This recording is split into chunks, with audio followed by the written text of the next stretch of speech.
internal. Jadi Sriwijaya FC ini, mohon dijelaskan lagi dengan ini publik.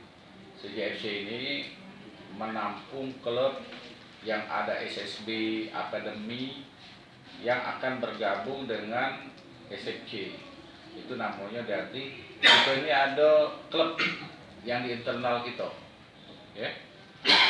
Yang kita ambil itu U13 dia, U13, U16, U20. Nah itu KG kita akan bikin kompetisinya seri A dengan seri B nya. Nah, untuk itu kita akan adakan pendataan dulu, baru kita akan melakukan kejuaraan di seri itu. Jadi mohon pada kawan-kawan SSB untuk segera daftar untuk menjadi anggota klub Sriwijaya FC. Kalau di PSSI kan ada dia. PSSI itu ada anggota klub dia. Sriwijaya FC ini ada anggota klub dia.